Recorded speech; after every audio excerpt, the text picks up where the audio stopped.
Welcome, everyone, to today's session of the Fall 2023 series of Tuesday Times Roundtable, Healing the Everglades, Indigenous Perspectives from PBS's Native America, featuring Betty Osceola, Panther Clan. TTR is the Office of Global Learning Initiative's flagship discussion series that brings together multiple perspectives on current global issues and trends. You can learn more about TTR, watch past recordings, or come back and reference this one at go.fiu.edu/TTR. If you haven't already, please take a moment to sign in. You can use this QR code, or we have the sign-in link for you in the chat if you want to use the same device that you're on for that sign-in. My name is Michelle Zaldivar. I am your Senior Program Coordinator here at the Office of Global Learning Initiatives. A special shout out, thank you to our graduate assistants, Natalia and Gitanjali, who are monitoring the chat and getting us through all things tech on Zoom today. Medallion students, please remember to take a screenshot of that sign-in so that you can use that on the verification column of your points log so that you can use this TTR as part of your points for the medallion. If you'd like to learn more about our programs here at the Office of Global Learning Initiatives for undergraduates, check out our website, global.fiu.edu/TTR. TTR is always centered on a global issue and trend and is always linked to an article where you can learn more. You can read the article for this week's session at go.fiu.edu/TTR1107. FIU provides everyone with an @fiu.edu email address, a free digital subscription to the New York Times. If you haven't already, you can activate your subscription at accessnyt.com. We have a very unique session of TTR for you today. For the first part of today's session, we're going to premiere, yes, I said premiere, parts of a PBS docuseries episode of Native America, where we'll hear from the director and producer of that episode and have a Q&A with the subject of the episode, Betty Osceola. Betty will join us after the premiere to talk a little more about her work and collaborations with Florida National University's Global Indigenous Forum. But here to lead that part of our discussion with Betty is Mitzi Uehara Carter, Assistant Teaching Professor of Anthropology and East Asian Studies and the Director of FIU's Global Indigenous Forum. Dr. Carter researches ethnographic methodology of the militarization in Okinawa and transnational understandings of Blackness and race in Japan. She is working on her first book, which will trace her mother's journey from war-torn Okinawa to a racially segregated U.S. South as a lens for capturing Black Okinawa life and afterlives in the Black Pacific. Carter received her BA in Cultural Anthropology from Duke University, her MA and PhD in Anthropology from UC Berkeley. Please join me in welcoming Dr. Mitzi Carter. Hi, everybody. I'm joining you all here remotely from the Miami Circle, where Betty is. There's the one and only Betty. I was just about to introduce you. Yeah. My name is Mitzi Uehara Carter, and I am the director of the Global Indigenous Forum. And I am actually, let me take this out so that you can hear us. And I am, sorry. I'm the director of the Global Indigenous Forum, which is an organization on campus that is meant to welcome students and faculty who do research in Indigenous issues. We want to create a safe space. We want to encourage people to do strong and critical scholarship on Indigenous issues globally. And we do events like with Global Learning to bring some of these issues to students on our campus. And we want to encourage all students to get involved through the Global Indigenous Group, which is the student-led counterpart for our forum. Before we begin, I want to do a land acknowledgement, which I think is really important. I know that sometimes they can be performative, but in our case, we want to do this to encourage people to understand that this is land that is sacred, that has meant something to Indigenous people, and to also encourage you all to be active, to really get to know the issues that are important to Indigenous peoples in our communities. So we acknowledge that our university, FIU, is located on the ancestral homelands of sovereign Native nations, including the Tequesta, the Calusa, and today the Seminole tribe of Florida, and the Miccosukee tribe of Indians of Florida.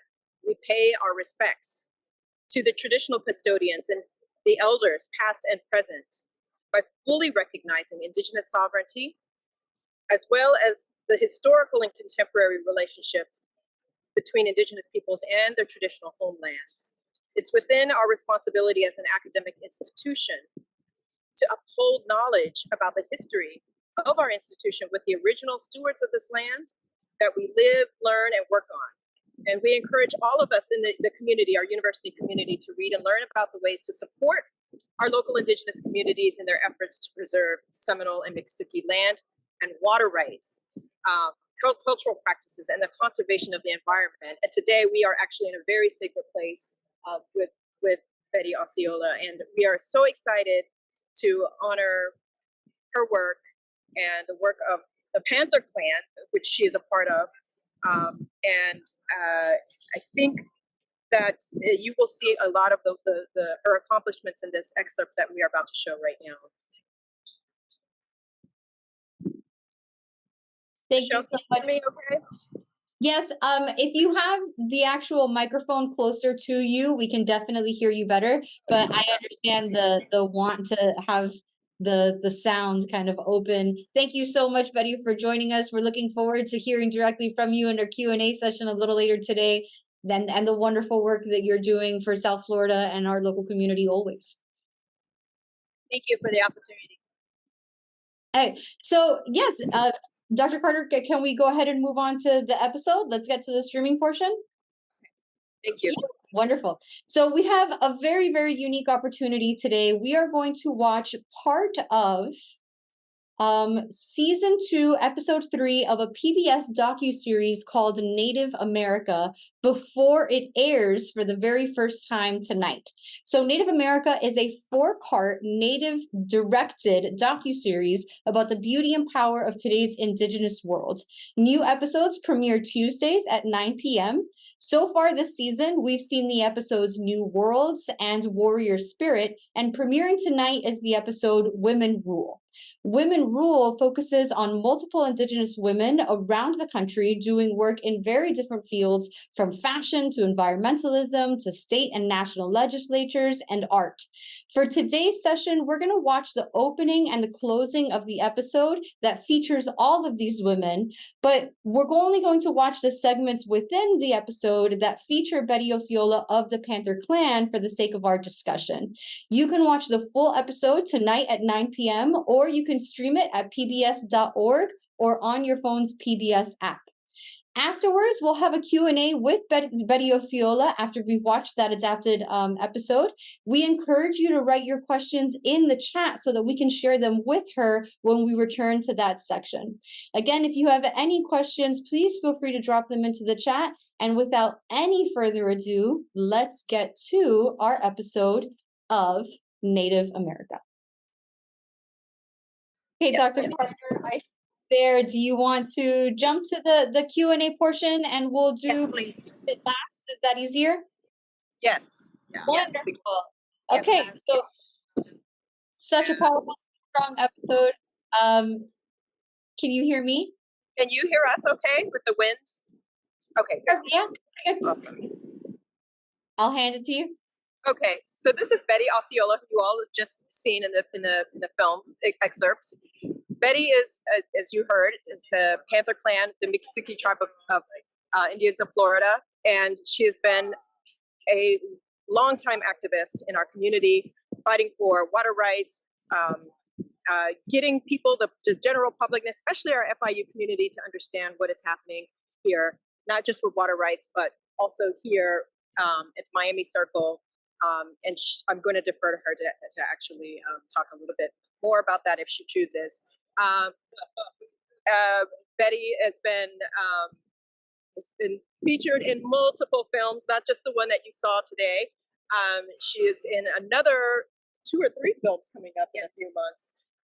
But she also owns, as you saw, her airboat company in the Everglades. If you haven't been to the Everglades, I highly recommend that you go and to support any of the Indigenous-owned airboat companies, and get to know the land and water through their perspectives. I'm going to hand it off to Betty to take any questions. Michelle, are you going to be feeding me them through the chat, or let me see if I can even access the chat through Whatever's easiest for you. Okay. But if you want to start with just a brief conversation about kind of the work that you do and whatever's top of mind right now, then that's easier. Is it in the chat or in the, okay, here it is. It's in the chat, I see it. Do you want to do a quick, do you want to answer some of the questions first, or would you prefer to just kind of talk a little bit about the film and or your work on the film and or what's happening here? Or well, let me do a quick on the film, since this is what, in addition to what we're about here today. So it was my honor, and I was kind of surprised that PBS chose me as one of the 5 women to be interviewed. I'm going to put the mic in so you can talk. Yes.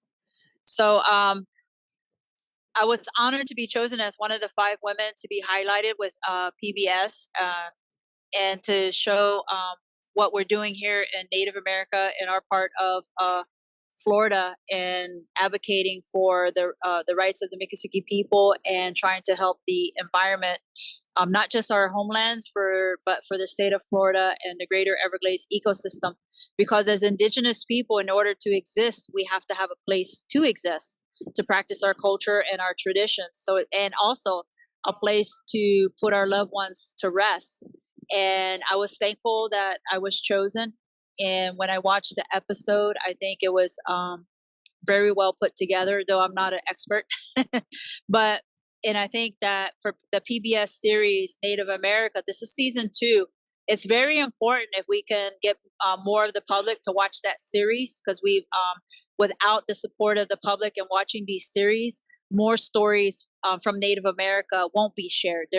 So we have to hopefully get enough viewership that there is a season 3, because there's so many amazing stories from people all around the United States and the tribes that need the opportunity to share what they're doing.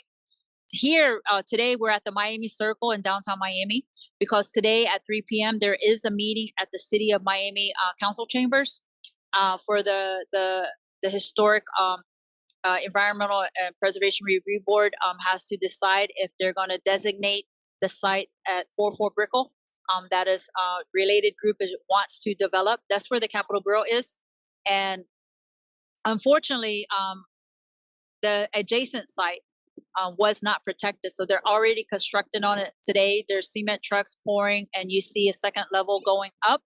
And right now, a related group really wants to tear down the Capitol Grill and also build on that section as well. So we're here to attend that meeting and urge the board to keep that designation and not allow development on that site. And there's great documentation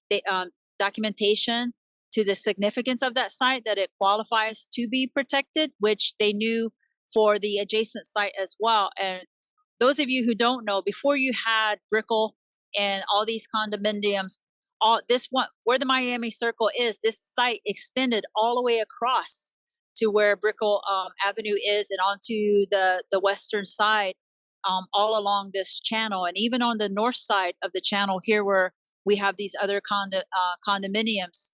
This was all one site, an area where tribes from many locations across the Caribbean, and even all as far away as Mexico and South America, came at different times of the year to celebrate and to trade.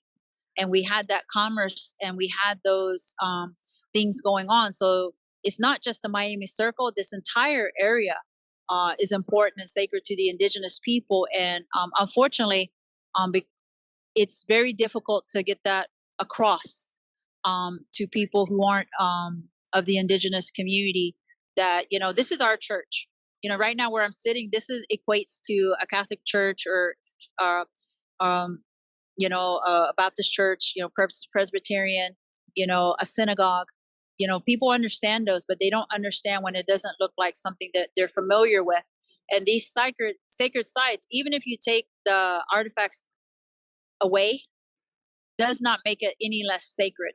The artifacts, and there were a lot of artifacts that were removed to be in, that they want to study. A related group owner, Jorge Perez, feels that he has the right to decide where those objects go. We want our ancestors that were also dug up out of this site to be put back, and all the artifacts to go back, not to be in museums or to be, dissected and analyzed under microscopes. We're asking for that common decency to respect the indigenous people, that, we're human beings too, and our ancestors deserve the right to remain in the ground, not to be dug up and put on display somewhere. Okay, so there are some questions in the chat about your work specifically. Maybe that someone can just pick questions. There's a ton of questions. Yeah, Michelle, it's hard for me to see all of the questions. Maybe, absolutely. What I can do is I can just pick some and ask them if you can hear me. Yes, that would work. Wonderful. So some of the overarching questions is a lot about the protection of the Everglades. So what can we do as individuals, as voters, as a society, and as a government to try to protect more of the Everglades? Well, what can be done is that the public needs to understand Everglades restoration is not about the entire Everglades. That project to restore the Everglades is only about protecting the portion of the Everglades within the boundaries of Everglades National Park. So because of that, and all this legislation and intent through the public process and through Congress and state agencies, is only about helping Everglades National Park. And we need the public to understand, if they're going to advocate for Everglades restoration, they need to tell these legislators, these agencies, that they want to help all of the remaining Everglades, which portions of that is in Miccosukee tribal lands in the central Everglades, portions of the Everglades that are in around the Kissimmee area, north of Lake Okeechobee. All those areas need to be protected. Everglades restoration does not it uses those areas that essentially Everglades restoration uses central Everglades and the northern Everglades to filter water and pollution.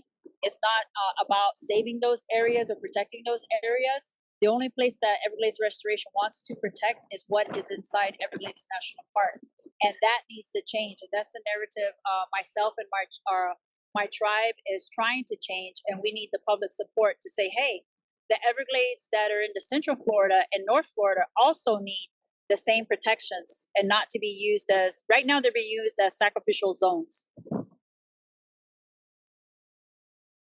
So can you hear me? You hear it? Can you hear? Sorry. So just as an extension of that then, because that can feel like a mountain to go up against, as individuals, what can we do to try to contribute to that either effort of restoration, protection, or just limiting the growth that we have now? Well, one, like being students in the university, I was explaining to Mitzi here, we have an FIU student that is actually doing their research project and in collaboration with the Miccosukee tribe for his PhD, and his important research is actually showing, the impacts of too much inundation of water over the tree islands. So, being students, if you're in the area of environment and you want to help, get a better understanding of the ecosystems around you. If you're a law student, look at trying to work towards getting laws more protective. Unfortunately, in the state of Florida and the United States, some of these laws that are to protect the environment have too many exemptions. And on an individual level, show up. Like today, I'm showing up to a meeting to be a voice, to be on record. Because a lot of times when the public doesn't show up to meetings, these decision makers can say, well, no one objected. But when you're on record, whether you email or call in to be heard and reported at a meeting, then they cannot ignore your voice because you're on record. And just the simple fact of showing up and being present and lending your voice to these other agencies and people that are trying to protect the environment. And me, I'm not a videographer, but I with my limited skills, I can use an iPhone to take pictures and video and, do a short clip and stick myself on TikTok. And that's how I created public pressure this time, was just posting a short a video on TikTok saying we need help.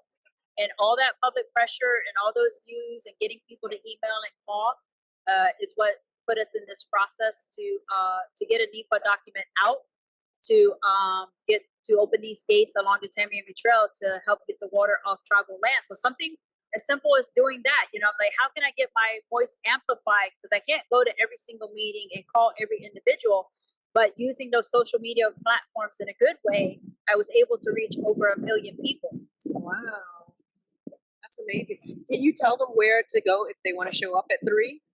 At 3 p.m., if you can go to the City of Miami Council Chambers, that's where the meeting is going to be. I don't have the address off the top of my head. I just know how to get there. But the City of Miami Council Chambers is where today's meeting is going to be. You can either log in online if you can't drive there, and I believe through online you can submit a comment, online if you can't show up in person. You touched on a topic of another question that a student asked on the research institutions and the collaborations with research institutions. So their question, how do you see the role of research institutions in the Everglades restoration? And how can research institutions do a better job at centering Indigenous voices in restoration work? I think when they collaborate, just like this student of FIU who is actually in our tribal department in our wildlife. It's called wildlife department, but they look at the wildlife habitat and what is conducive for wildlife to flourish. And through that department, he's been out day to day working with the other scientists in that department, and also under the guidance of Dr. Craig Vanderheiden, making sure that Dr. Vanderheiden is making sure that all the protocols are followed, so that when this research gets published, that because it's going to be peer reviewed, right? So making sure everything is done according to how it needs to be done, to go through that process and be able to stand up to that rigorous process. But it's collaborating with the people themselves. Too many times we have people coming out and not really understanding the ecosystem, but through the Indigenous eyes, and really don't understand what they're seeing. And also you have to listen to the people of the landscape, whether they're Indigenous or not, but that have maybe they've been there 5 generations, 6 generations, how they saw that landscape change, what had been there during their ancestors' time. So because those are things to know, right? And to be in that process. And right now, unfortunately, there's a new history being woven about the Everglades, because those are being woven by people who weren't here 5 or 6 generations, who don't have that back history of what existed before, because people only know what they see today, and they don't have that history to understand the past. So you have to understand the history of the past and merge it with the history that you see today. Absolutely wonderful. A question about your personal experience as you kind of speak for and as a voice for as leadership for your entire community. So there's so many issues that you tackle in leading your community and speaking on behalf of the Panther clan or the clan in general, and protecting the community in South Florida. So question for you personally, without speaking for the entire community, what's one of those topics that you find most interesting personally? What are you most curious about? Is it the preservation? Is it the natural elements? So without speaking on behalf of the entire clan, you personally, what's most interesting? Well, for me, it's the natural connection to the landscape and my spirituality. And whenever I do interact with the tribal scientists or other scientists, I'm very curious about what they're seeing, and I'm always asking them questions. When I make different observations, that just helps me understand the environment in which I live and exist better. But on a spiritual level, the natural world speaks to me, and that's where I always gravitate to. Wonderful. So before we wrap up, because we do want to get to that message from Paige, who was the director and producer on the episode of the Women Rule, is there anything else that you'd like us to walk away from this conversation with? Anything else that we should know that we can act on? Well, I think it's important to understand all our voices are important, and to have that opportunity and platform to be able to share our stories. And especially for whatever community, it's important for that community to tell their own story, because then it's going to be a truthful and accurate story. Because when other people tell your story, they don't really understand all the nuances of that story. So I always say, as an Indigenous person, let me tell my story and how it needs to be told, and not these assumptions made about what my life is, what my people's life is. But that, to me, that applies to every community, that each community needs to tell their own story. Wonderful. Thank you so much for joining us. I know you have a lot of really important work going on this afternoon, so we appreciate you taking the time to come and chat with us for a little while. And we appreciate you being here. Hopefully we can see more collaborations with you on campus soon. All right, thank you for having me. Thank you. Mitzi, is there anything else that you wanted to add? Yeah. Yes. I know there's a lot of students asking how to be involved. The fish, is it called the Fish and Wildlife Service? U.S. Fish and Wildlife. The tribal one, right?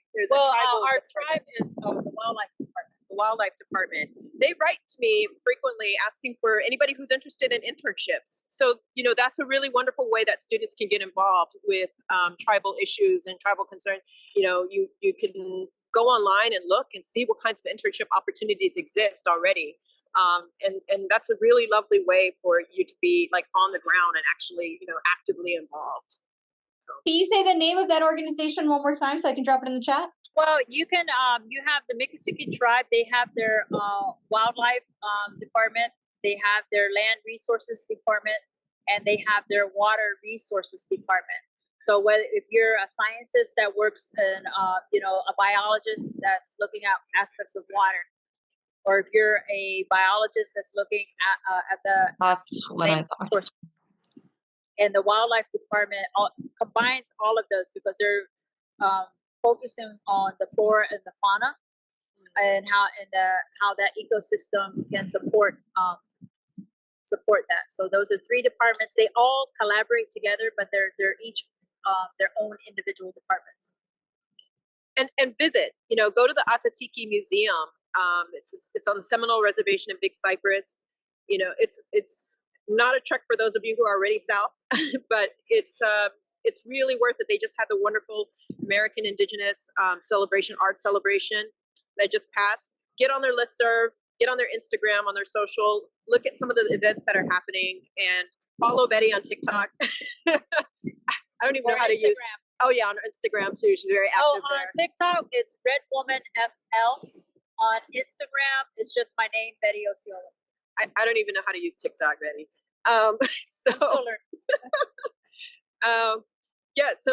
Just follow some of these activists who are doing the work, and show up, like she said. Just show up, and even if you're not showing up to be actively involved, you're there to absorb and learn first, and be a strong ally. Wonderful. Thank you so much. So we do have an extra message. Unfortunately, Paige wasn't able to join us this afternoon. Lots of things going on today, but we do have a message from her to share with our students. Mitzi, do you want to move on to that now? Wonderful. So that episode, and to see it in its entirety, highly recommend. It is such a powerful story about very powerful women. And I remind you that you can watch the full episode of Women Rule from Native America on PBS tonight at 9 p.m. or you can stream it later on the PBS app. We have a message from the producer of the episode Women Rule, Paige Bethmann. Paige is a Haudenosaunee director and producer based in Reno, Nevada. Over the last 10 years, Paige has worked in nonfiction television for various digital and broadcast networks such as ESPN, PBS, Vox Media, YouTube Originals, USA, and NBC. Paige is currently a Nia Taro Fourth World Media Lab Fellow and a BAVC Media Maker Fellow. And without further ado, we'll stream her message to our viewers. Segos, Gamagogo, Paige Bethmann, Yon Gats, Wagatsanoni, Jigon, Inoes. Hi everybody, my name is Paige Bethmann and I am a Haudenosaunee filmmaker and the director of Women Rule. I'm really honored and excited to be able to share this episode with you all and grateful for the opportunity to talk about it, especially before it premieres tonight. And I'm just excited and grateful to Betty and everybody that was featured in the episode. They're all women who I have great respect for and look up to on a daily basis. When I started making this episode, I was telling the team that it's really difficult to think about Native women's power, let alone be able to contain it in one episode or even 100 episodes. It just seems like an impossible task. But just to be able to highlight some of these stories was an opportunity that I've always hoped to be able to do. And I think that something I really wanted to come across was that Native women's power is something that isn't gained.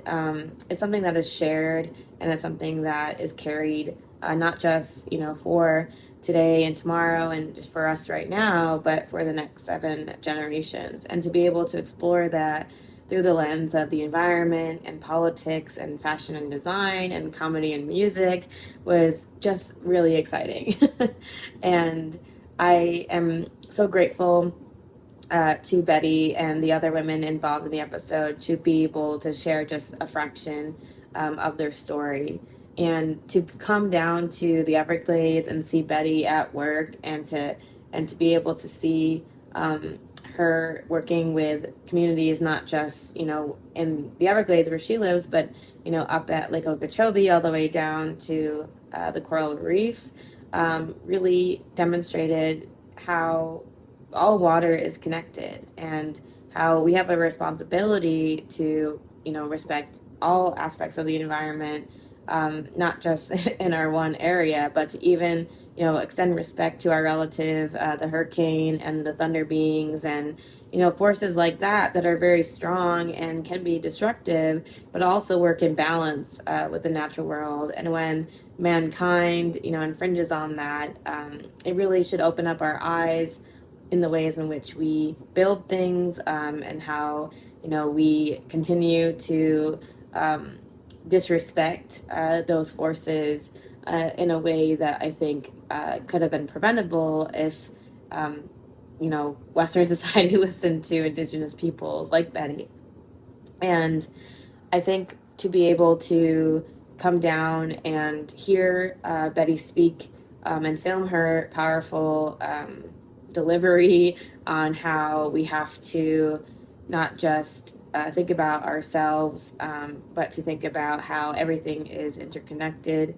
It really shows how Native women are the life giver and how everything is connected on this earth through women. And I think just being able to show how Betty carries that message in her daily life was just an incredible honor.